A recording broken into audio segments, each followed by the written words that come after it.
video you're about to watch is just it's kind of like a little story time of things that I've been through, my struggles with depression and anxiety. I talk a little bit about how I struggled with self-harm. I mentioned my attempt a little bit, and then I also mentioned how I've had friends who have helped me along the way at different points to kind of push me to be open and be honest. And I didn't name any of those friends because they know who they are, and I don't know if they would want to be in a video like this without me asking them first, so I just say a friend and stuff like that. I mentioned my mom, I mentioned my dad, and things like that. Aside from that, if anything, like talking about suicide or depression, anxiety, mental illness, self-harm, if any of those words in itself trigger you, I wouldn't watch this video, because I do mention it. I do talk about it quite a few times throughout the video, just discussing different things. So it's just like a little trigger warning for you. Aside from that, I hope that you like this video, that maybe it gives you more information about me, and maybe helps you understand me and why I am the way I am and who I am a little bit better. I also mentioned in the video that I've used my platforms of Facebook and Instagram a lot over the years to discuss these topics, but I wanted to put it out there verbally and you seeing my face, and so that's what I'm doing. And this is just a little intro. The video will play after that, or after this. So aside from that, those little trigger warnings and things like that, I just hope that you enjoy this video. And I also wanted to say thank you to those who have been in my life since 2012 and before, and since then, people who have come into my life since then, people who have stuck by me since the beginning. You guys mean the world to me, and I love you guys. I wouldn't be where I am without y'all's support, is what I'm trying to say. So thank you for your support. Thank you for the love and encouragement to even start this channel and to do what I want to do, which is to help people overall. So yeah, I hope that you enjoy this. Thank you. I love you guys, and welcome back to the channel. This camera's gonna drive me insane. I always wanted to make a video version of the things that I post twice a year that have to do with like my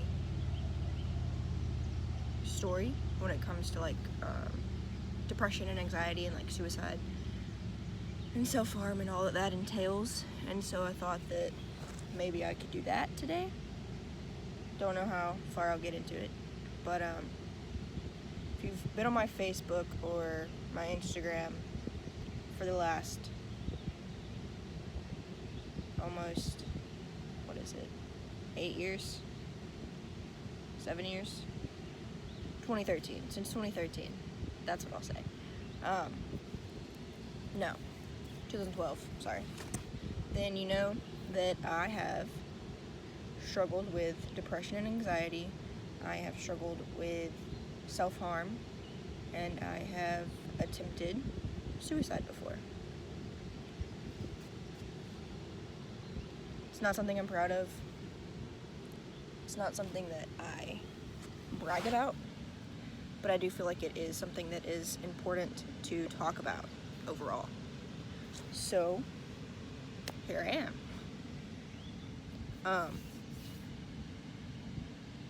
Yeah. Okay. Found a different spot to sit and chill. So, yeah. My story. So, it started before 2012, obviously. I mean, things have to lead up to something like that.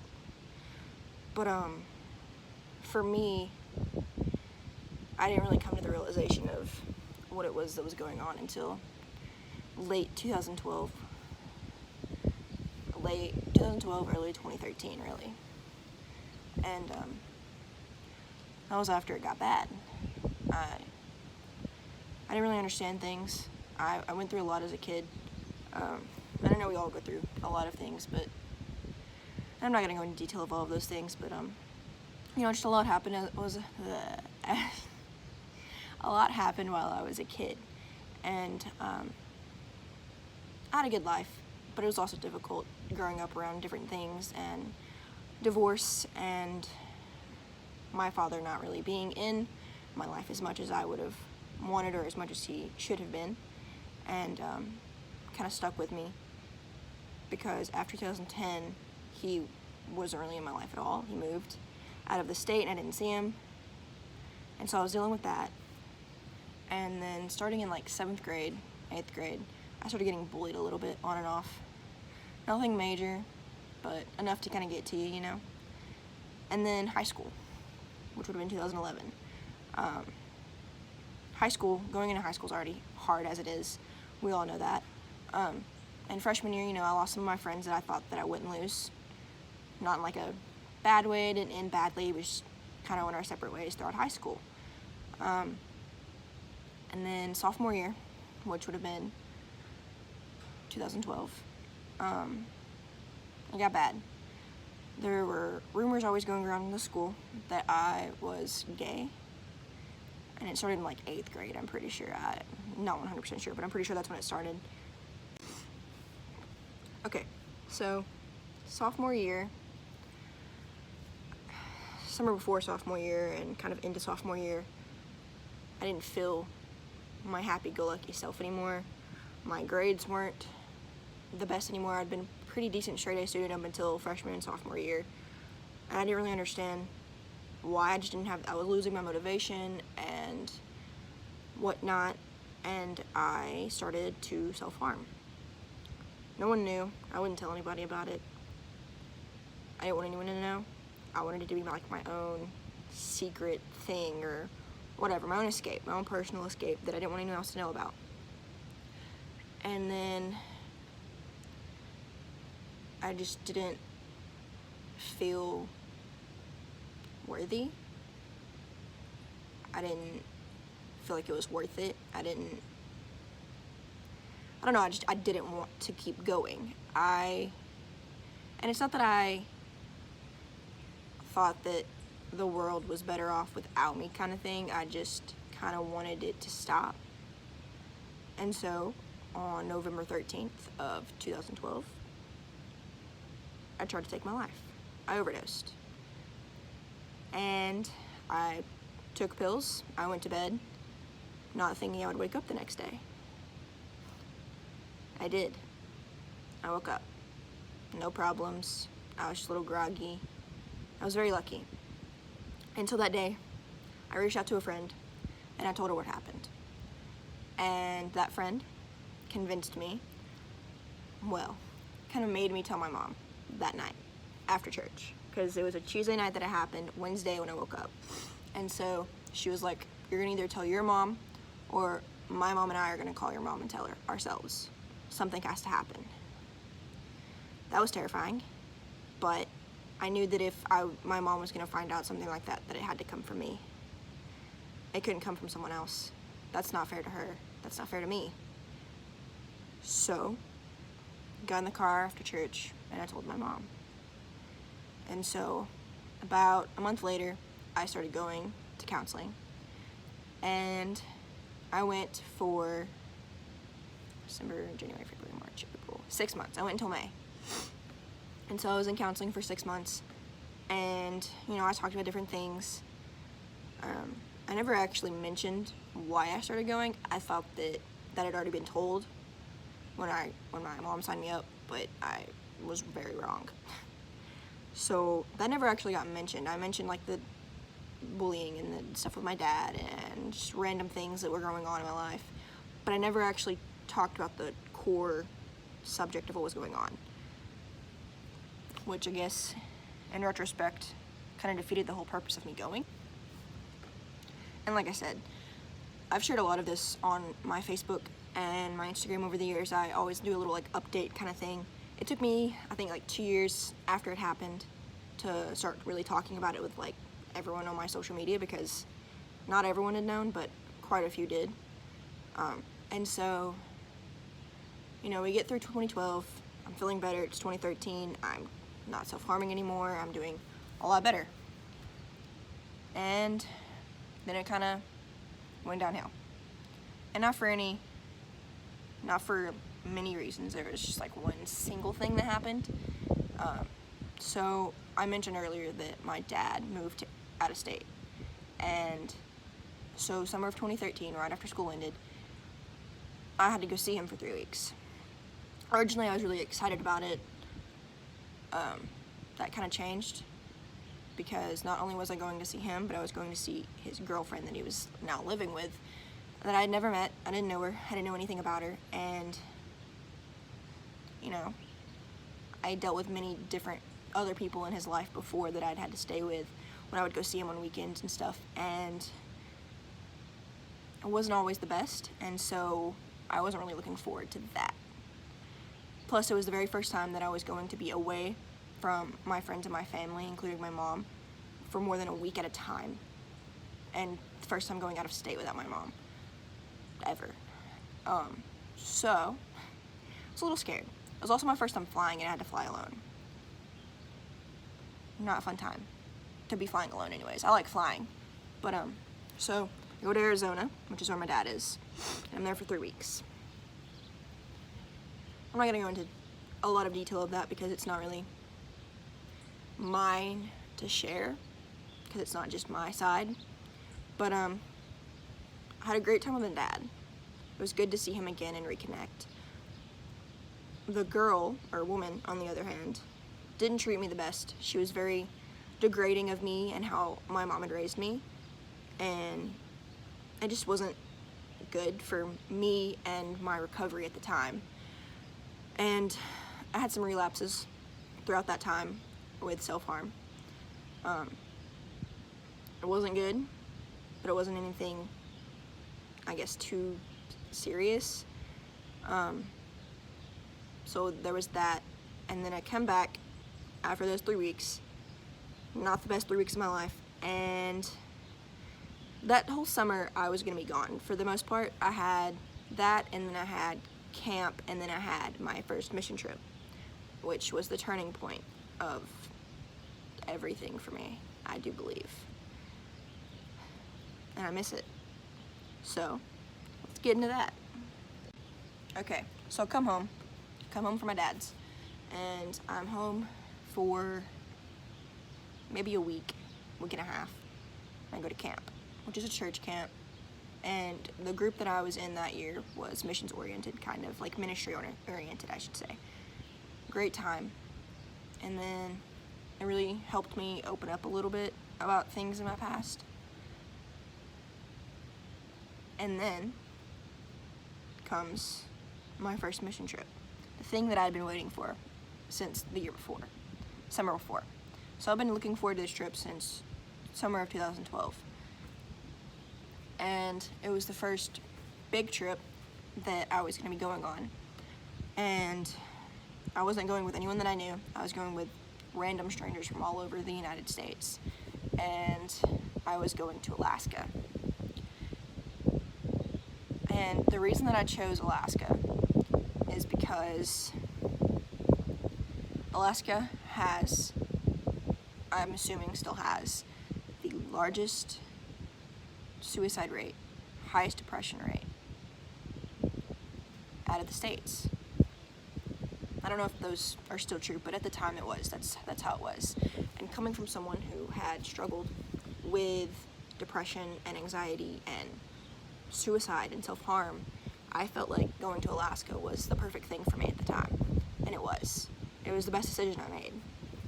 And so, before you go to your location, you fly out to your location, you have to go to Texas for 4 days of training. And you meet your group, you learn what you're going to be doing, where you're in your state or country you are going to be going to. And so I met all these kids, and all of these kids in my group, and the small group that I was with, we had a lot of similarities. Within the first 2 days, we had to share our testimony. I'd never done that before, which I guess is kind of what I'm doing now. Okay. And that was scary, because aside from my close friends and my family, no one knew what was going on in my life. And yet here I am in a new state, with all these random strangers 2 days in, and I have to tell them what's been going on in my life. So I did that, and it helped. We all had similar struggles. A few of us had struggled with depression. A few of us have struggled with suicide and self-harm. We all had one thing in common: our faith. Our faith is what helped get us through those hard times. God is who carried us through those hard times, who physically saved me. I shouldn't have still been there after my attempt, but I was, and I still am. A whole 10 years later. Almost. And it's just crazy to think about. So, I go to Alaska. I meet all of these people who have had similar struggles. I meet people once we get to Alaska, that have lost so much, have no support system, have no family, and yet they still put their trust and their faith and their hope in God. And when I say that Alaska was a turning point for me, I mean that. Because up until this point, I wanted to be a vet after I graduated high school. That was the one thing that I always wanted to be. It had never changed. That was always it. But after Alaska, that changed. So I'm in my sophomore year of high school, or finished with sophomore year of high school at this point. And all of a sudden I want to change what I want to do. That was scary. But I also could just feel the pull. Feel the pull towards wanting to help others. Not animals, but other people. Other people who struggle. Other people who go through things every day, who have struggled with depression and anxiety or any mental illness, mental health, self-harm, who have been in not the best situations family-wise, who have been in toxic relationships, who just need someone to listen to them. That's what I wanted to do. And so, that was 2013. Here we are, May 18th, 2020. Come a long way since then. And there's so much more I could say, but I'll do a more in-depth video about different things like that later on. My main point of this video is to say that I went through a lot. I still struggle with anxiety and depression. I'm never going to completely overcome that. It's just a part of who I am now. But it doesn't control me, and I don't let it define me. I let it help shape who I am today. It led me to one of the best trips of my life. It's led me to so many more trips and so many more opportunities in the past since that moment, since 2013 when I went to Alaska. I've done so much more. I've participated in suicide prevention walks. I've participated in just a multitude of different things that have shown me that this is what I want to do. I want to help people. I want someone, anyone, and everyone that I meet to not only know that they're not alone, but to also see the light that shines through me. Because I wouldn't be who I am without my faith, without God. He saved me in a dark time. And then, just to prove my point, he saved me physically after that. I got saved before my attempt, but then I got re-saved when I realized that I should have died, but I lived. He didn't have to, but he chose to save me. He protected me, and he showed me my passion, my meaning that I want to do for the rest of my life. And that's something that's really important to me, is that not only do I want to make sure people don't feel alone, that they feel heard, that they feel loved, important, and worthy, and cared for, and literally nothing negative. He also showed me that a better way to do that is by also being a light within the darkness. We all face darkness every day. Some more than others, some less than others. But that doesn't make your darkness any less important. It still deserves to be heard and to be put out there so that you know you're not alone. And I don't really know what brought me to making this video today, but I don't know. I know that in my first video I mentioned that I want to share positivity on my platform, and I've done that via Facebook and Instagram for years, but I've never put it out there. Looking at my face, hearing it come from my voice, I've never done that. It's always been through words, and I've put some pictures in. But I think this might have a stronger meaning to some people, to really see who it's coming from physically. And I probably missed a lot that I should have pinpointed or talked about, but I'm always open for questions. You can always message me on any platform that you can find me on. I can link all of that in this video below. I always share the videos onto my other platforms of media, and so if anyone ever has any questions or wants to talk about something going on in their life, I feel that it's important for me to be open for that. Because a lot of people don't have that in their life. They don't have someone to talk to, someone to turn to when it gets bad, when it gets dark, when it gets scary. And I might not be able to help or give you the right advice, but I can make sure that you're not alone, and that you have support, and that you know you're loved, and that what you're going through is valid, your emotions are valid, that you're important, and that whatever you're going through won't last forever. One of my things that I always say when I'm going through something, or that a friend is going through something, I tell them to take it one day at a time. Because taking on things weeks, days, months at a time can sometimes be too much to bear. But if you just try to tackle whatever's going on one day at a time, I seem to think that that can be easier to do. It's a smaller load, it's a smaller amount of time to have to deal with things, and you don't have to tackle everything all at once. Tackle one thing, one day at a time, take your time. Remember to take care of yourself no matter what's going on. Because yourself matters. You can't take care of everyone else all of the time and always forget to take care of yourself, because in the long run, it's not going to be good. Another thing I like to say is that it can't rain forever. And it can't. It won't rain forever. It doesn't rain forever. The rain will stop, the sun will shine again, and maybe there'll even be a rainbow at the end of that storm. So just hold on until the rain ends.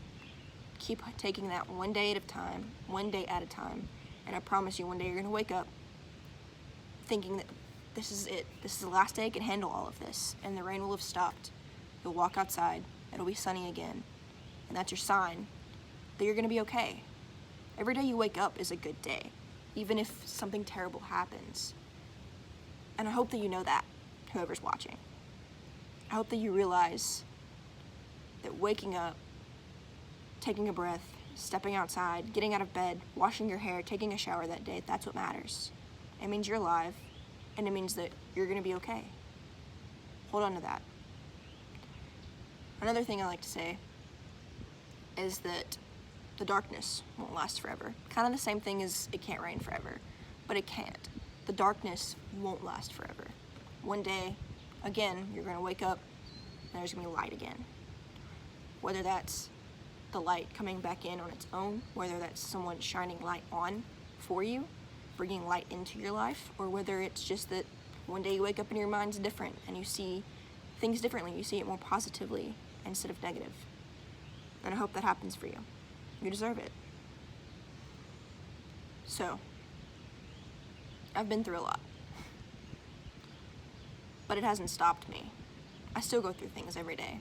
I still struggle. I'm not perfect. I'm not a perfect Christian. I'm not a perfect person. I'm not a perfect friend. I'm not. I mess up. I make mistakes. Things happen. I get in arguments. But again, that doesn't define who I am. The depression and the anxiety, the mental illness, it doesn't define who I am. The bad things that have happened don't define who I am. They don't define who you are either. What does define who you are is the people you surround yourself with. And I hope those are positive people. It's what you set your mind to every day. It's even though things are hard and that you might want to give up, that you don't. You might have setback after setback, but you still keep going and you still strive towards your goals. And I hope that you're doing that. That's what I've done. I've had plenty of setbacks. It's taken me a lot longer to get where I want to be right now and where I'm going in the future than I've ever wanted to take. But I'm not going to let that stop me, because what I want to do is important. And it's my goal. It's my ultimate goal, and I'm going to get there no matter how long it takes. I hope that this video isn't too emotional, but that I also hope that the right people are listening and watching, and that maybe you learned something about yourself, about me, about life, whatever. I just hope that it helped. Hope you enjoyed. I know this is probably one of my longest videos, and it's nothing but me talking. So if you've made it this far, thank you. Thank you for watching. Thank you for taking the time out of your day, night, morning, to watch this and to listen to me ramble about who I am, where I've been, and where I plan to go. So thanks. And remember, you're important, you're valid, you're worthy, you're loved, you're cared for, you're beautiful, you're amazing. You're fearfully and wonderfully made. And I hope you know that. Bye, guys.